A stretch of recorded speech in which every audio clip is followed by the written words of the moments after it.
Bom dia a todos os ouvintes da Rádio Adonai Alto Vale. É uma grande alegria estarmos aqui novamente no nosso programa de quarta-feira. Olá, bom dia a todos que estão nos ouvindo.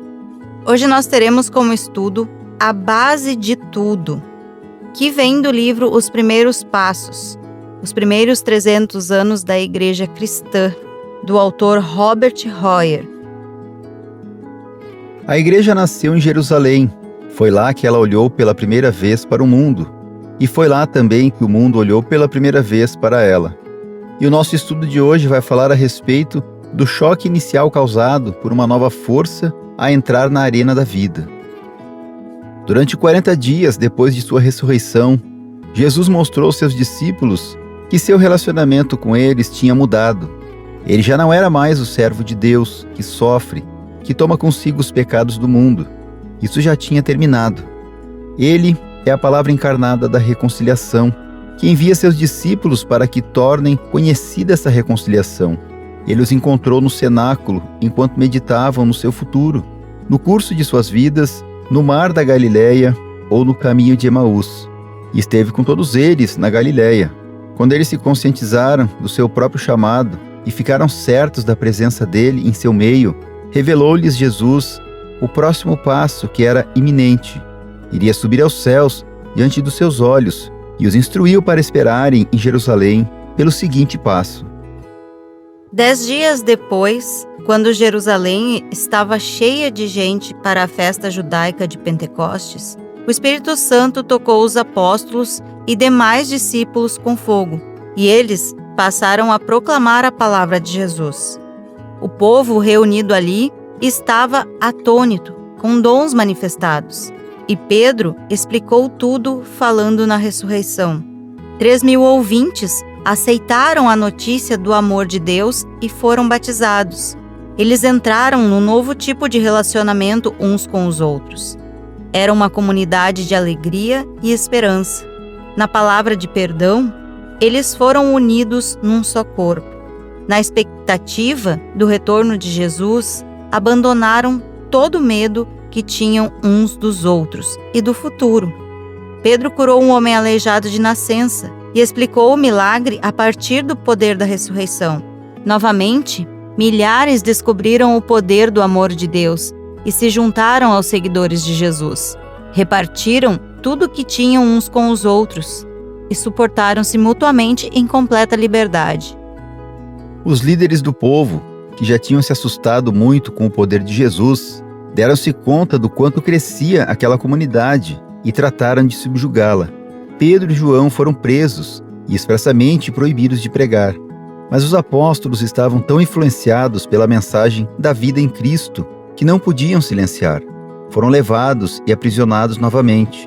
Libertos por um anjo, voltaram ao templo para continuar ensinando. Os membros do Sinédrio, o conselho do governo, estavam com tanta raiva que resolveram matar os apóstolos. Mas advertidos por um dos seus líderes, resolveram esperar para ver se Deus possibilitaria o crescimento da igreja. A igreja não era um grupo de homens que se reunia com a finalidade de preencher determinadas necessidades individuais. Assim como funciona com um clube. Nasceu pela ação de Deus. Um neném recém-nascido. Enquanto crescia, olhou para si mesma e tornou o conhecimento daquilo que era. Essa autoconsciência e definição de si mesma serão bastante enfatizadas durante o nosso estudo. Isso nos ajudará a olhar mais definitivamente para nós como igreja. Os primeiros cristãos em Jerusalém sabiam que era algo diferente e se afastaram da antiga ordem das coisas. Encontravam-se em grupos, no templo, comiam juntos e repartiam suas coisas uns com os outros. As outras pessoas os honravam, mas não se juntavam a eles enquanto não estivessem convencidas da verdade e do amor que os discípulos pregavam. Os cristãos, porém, não se afastaram da fé dos judeus. Eles cultuavam ao Deus de Israel no templo de Israel. Eles pregavam aos judeus e, no início, não parecia estar claro a todos eles que sua mensagem de amor devia ser pregada àqueles que não tinham entrado em primeiro lugar em aliança com o Deus dos hebreus ao tornarem-se judeus. Eles estavam conscientes de que eram um corpo separado do mundo. Por isso, tinham que se organizar.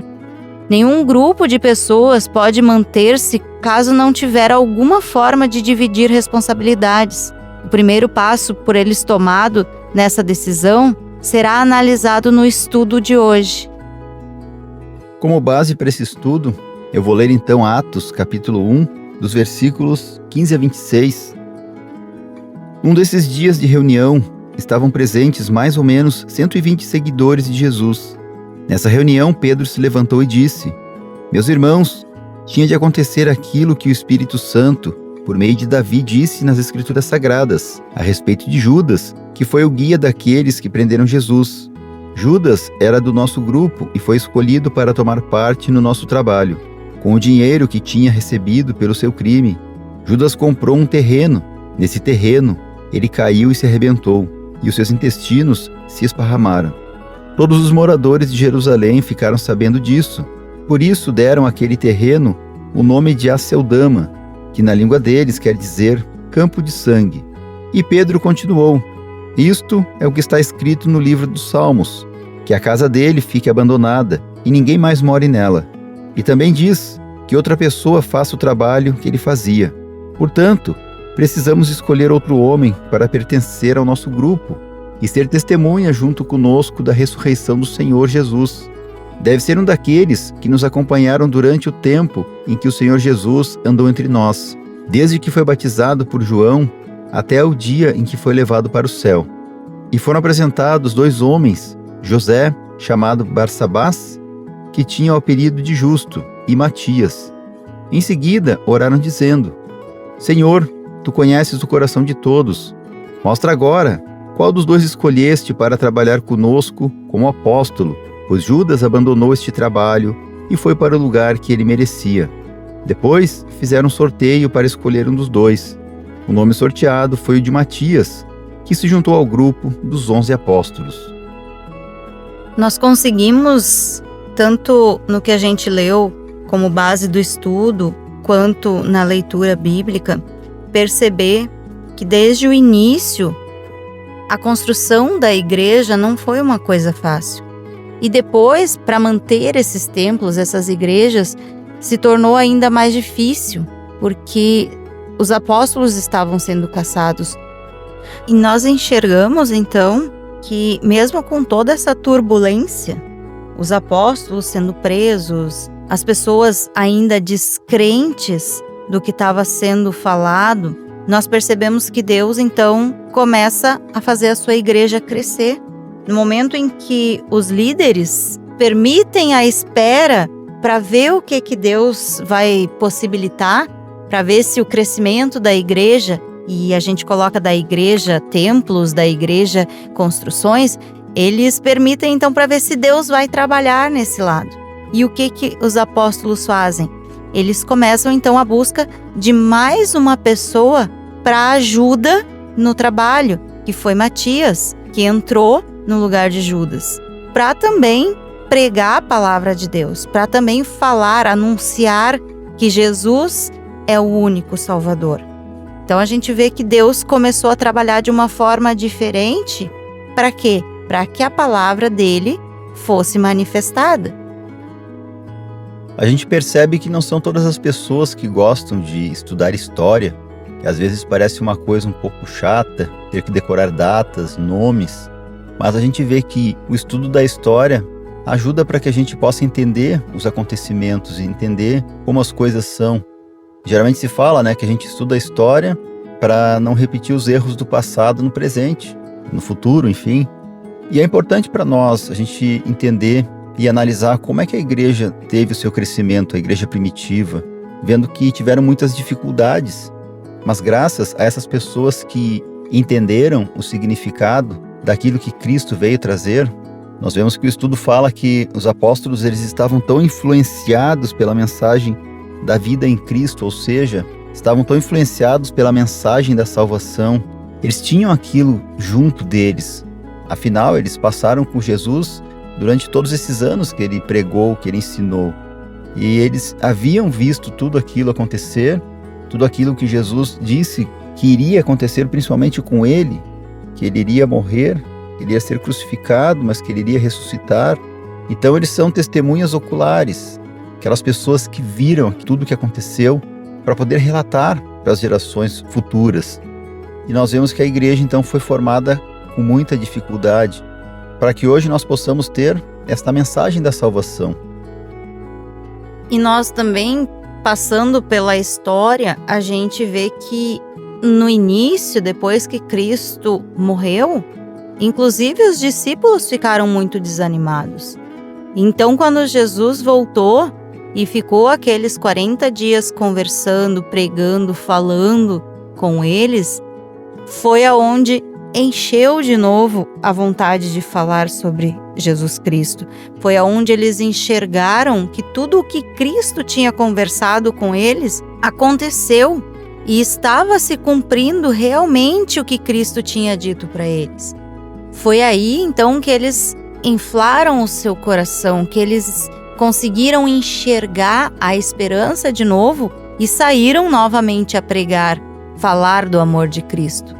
E nós temos uma visão de que hoje tudo é muito fácil para nós, mas a gente coloca muitos empecilhos, a gente coloca muitas dificuldades. Naquela época não existia um correio decente, não existia uma carta que eles pudessem mandar e que fosse chegar ali em uma semana, 15 dias.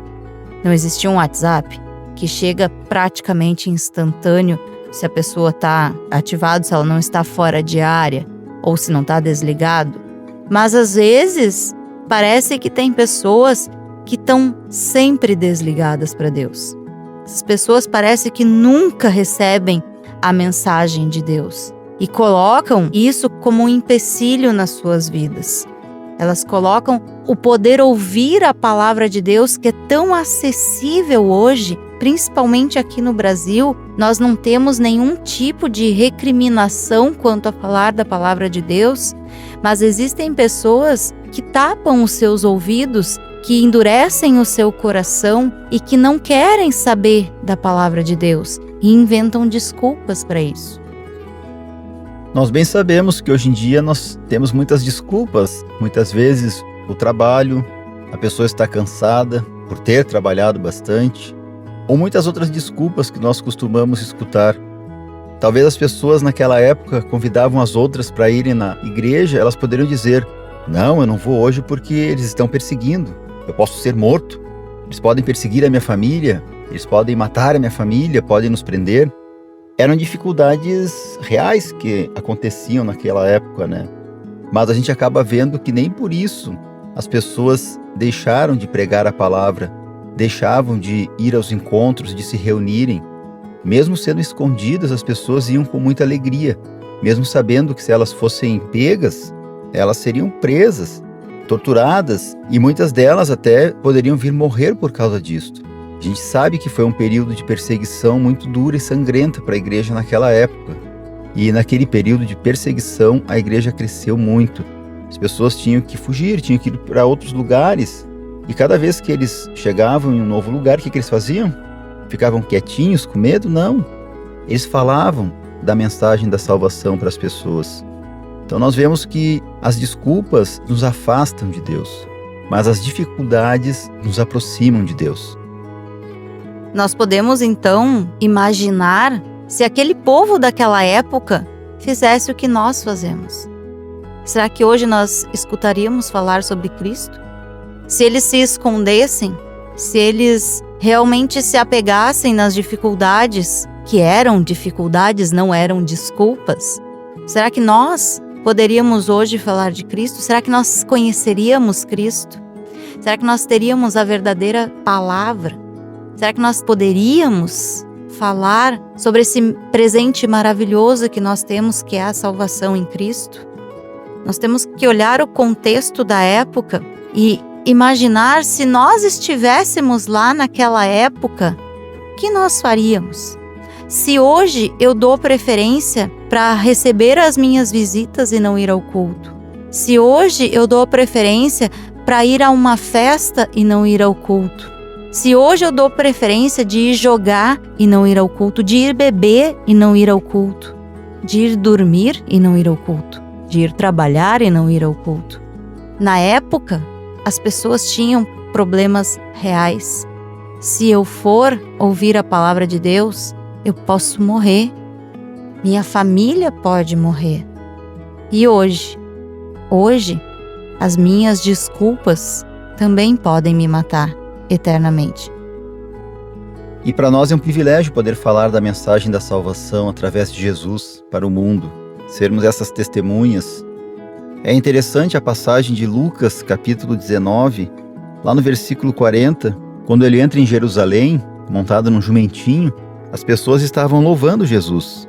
Aí alguns fariseus pediram para que Jesus mandasse os seus seguidores calarem a boca. E o que Jesus respondeu? Eu afirmo a vocês que se eles se calarem, as pedras gritarão. Interessante nós analisarmos que Deus pode fazer das pedras seguidoras de Jesus. Que Deus, se Ele quisesse, Ele poderia fazer pedras anunciarem a mensagem da salvação através de Jesus para o mundo. Mas não, Ele quis que nós tivéssemos esse privilégio de poder anunciar a mensagem da salvação ao mundo. E sendo assim, fica uma pergunta: se Deus nos dá esse privilégio, por que muitos se calam? Por que muitos não falam? Por que muitos desperdiçam essa oportunidade, esse privilégio que Deus nos deu? E eu vou um pouquinho além dessa pergunta, pastor. Por que as pessoas não ouvem? Por que as pessoas não abrem o seu coração? Por que elas apenas não estão sentadas louvando a Deus? Elas não precisam então anunciar, mas que escutem para a sua própria salvação. Que levem a sua família para a sua salvação e para a salvação deles. Nós vemos que nós hoje, e a gente pode sim afirmar, nós somos muito frios na nossa fé. Porque além de nós não proclamarmos Jesus Cristo para as pessoas, nós não queremos ouvir falar de Jesus Cristo. E o próprio Jesus mesmo exortava as pessoas que, aqueles que têm ouvidos para ouvir, que ouçam. Ouvir o que Ele tem para dizer, ouvir a mensagem da salvação. E se nós escutamos essa mensagem e ela faz sentido para a nossa vida, com certeza a gente vai querer falar deste amor para as outras pessoas também. Nós vemos que desde o início da igreja, os discípulos são feitos através do ouvir da palavra. As pessoas são convertidas através da proclamação da palavra. É através da proclamação da palavra que o Espírito Santo age no coração das pessoas, que o Espírito Santo age no mundo e transforma as vidas e corações e fazem de pessoas discípulos e discípulas de Jesus. Eu vou falar um pouquinho sobre uma escolinha dominical que eu dei, sobre a aula que eu falei sobre a questão de sair todo o final de semana e deixar Deus de lado, sobre colocar a riqueza, o dinheiro acima de qualquer coisa. E aí eu expliquei para as crianças da seguinte forma: Deus, Ele não nos impede de sair todo final de semana, de nos divertir, de nós podermos aproveitar a vida que Ele nos deu. O que Ele não quer é que nós coloquemos isso acima dele. Que nós, ao invés de irmos à casa de Deus e depois fazermos as coisas que nos divertem, o que deveria acontecer, na verdade, é nos divertir dentro da casa de Deus. É nós sentirmos alegria dentro da casa de Deus. E aí, depois que a gente encheu o nosso coração, depois que a gente encheu a nossa vida de mais felicidade porque nós estávamos na presença de Deus dentro da casa dele, aí sim a gente fazer a parte em que Deus nos permite viver a vida feliz fora da igreja, junto com as pessoas que nós amamos. E também coloquei a questão de que Deus não nos proíbe de ter dinheiro. Deus não nos proíbe de a gente trabalhar e conseguir honestamente o nosso dinheiro. O que Ele não quer é que a gente coloque o dinheiro acima de tudo, acima de Deus, acima da nossa família, acima dos outros. É isso que Deus não quer.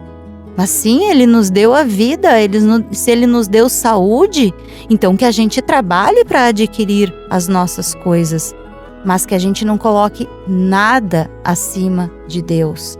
Não coloque as riquezas, não coloque as nossas diversões, não coloque inclusive a nossa família acima de Deus. Porque se nós temos uma família, nós fomos abençoados por Deus. Deus nos deu essa família e Ele também pode nos tomar essa família. Assim como Ele também pode nos tomar a nossa riqueza. Assim como Ele também pode nos tomar as diversões dos grandes passeios que a gente faz e coloca à frente dEle. Porque tudo é dEle. Porque nós somos dEle. Então, na certeza de que Deus nos dá tudo para que possamos viver bem aqui e principalmente na eternidade, na presença de Jesus Cristo, nós nos colocamos em oração, colocamos as pessoas que estão sofrendo de alguma enfermidade, algum problema, alguma situação financeira. Vamos colocar em oração e principalmente vamos colocar todos os nossos agradecimentos, porque se você está nos escutando hoje é porque Deus te deu essa possibilidade, é porque Deus permitiu que você escutasse, que você respirasse nesse dia de hoje. Então, coloquemos tudo isso em oração. Amado Deus, agradeço por Tua presença em minha vida. Cristo veio ao mundo para ser o meu Salvador e o meu pastor. Como é bom saber que Ele está perto, me guiando em Sua palavra e me protegendo com Seu poder. Afasta de mim tudo o que me afasta de Ti, para que eu permaneça firmado nas Tuas promessas e habite comigo para sempre. No amor do bom pastor Jesus, te pedimos e agradecemos. Amém. Agradeço ao Senhor Jesus que nos permitiu estar aqui novamente e agradeço a todos que estão nos escutando e desejo um restante de semana muito abençoada. Primeiramente, agradeço ao nosso bom Deus por nos proporcionar mais este momento de estarmos aqui e agradeço também a todos que estão nos ouvindo, desejando um abençoado dia.